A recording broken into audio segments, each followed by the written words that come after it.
Joining me now in this Fox Business exclusive is the U.S. ambassador to China, David Perdue, who helped bring Beijing to the table and was inside of that high-stakes meeting. Ambassador, great to have you. Thanks so much for being here. Let me get your reaction first off of the Democrats' response to all of this. It seems they don't want to give the president any credit here.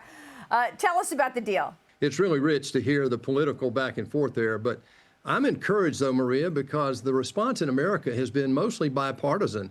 My take this week is that President Trump came out here to do three things. One is to recommit our commitment to the allies in the region and our commitment to the region to fight for U.S. farmers and workers and ranchers across the country with fair reciprocal deals in trade.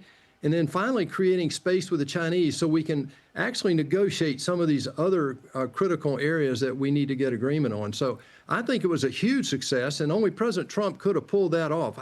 He looked fresh yesterday or this week, and he was in rare form. And I just have to say, I'm proud to be an American to see us out here fighting for the rights of Americans on the world stage.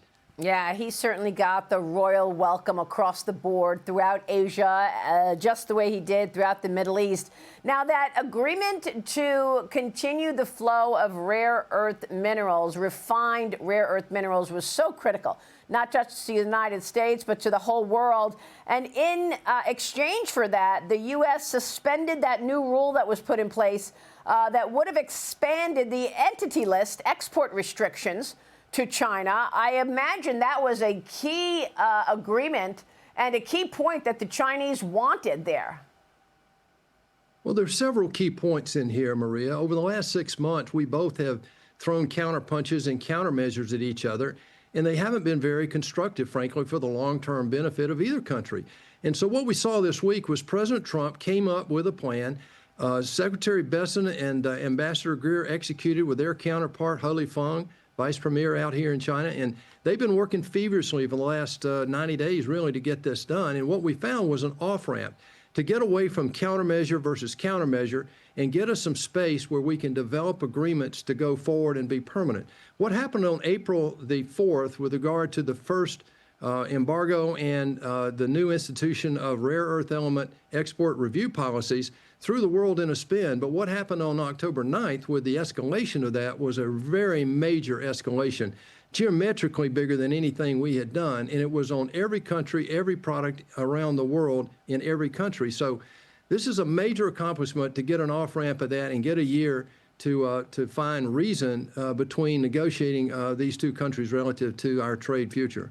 Now, do you think this year is going to be enough time for the United States to ramp up its supply chain so that we do not have to be so reliant on the Chinese supply chains? I mean, after all, you know, it's amazing to me that we still rely on 90% of our underlying components of pharmaceutical drugs, antibiotics, made in China and India. Same thing with advanced semiconductor chips, that we've got to rely on 90% of that production in Taiwan. Been talking about that for the last 10 years. In 2004, yes, you have.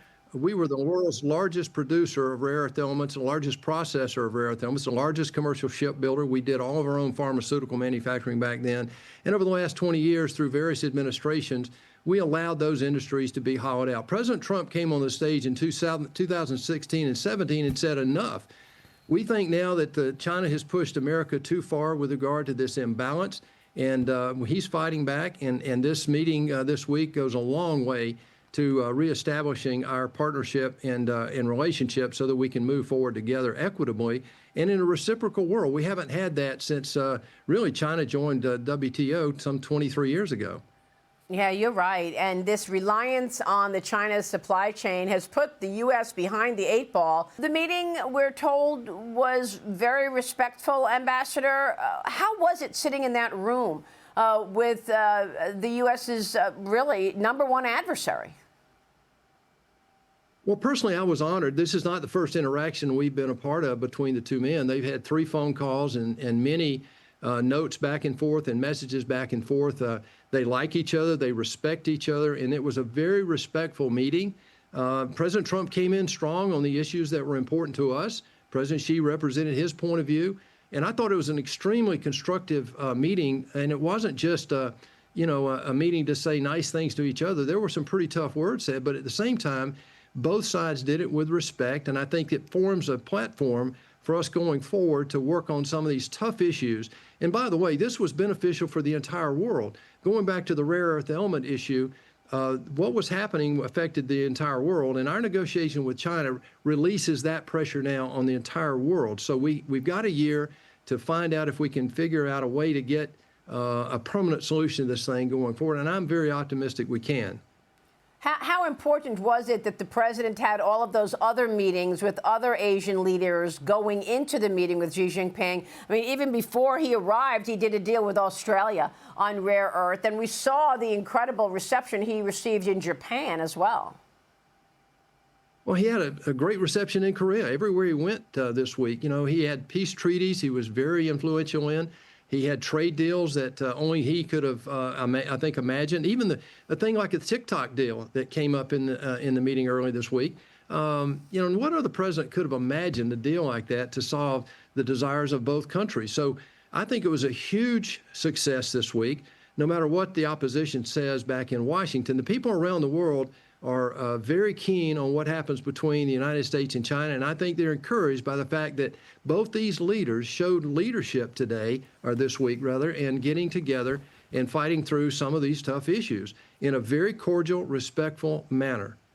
Absolutely. Ambassador, thanks very much for all of your leadership and your work on this very important issue. Thank you, sir. Thank you, Maria. Good to see you.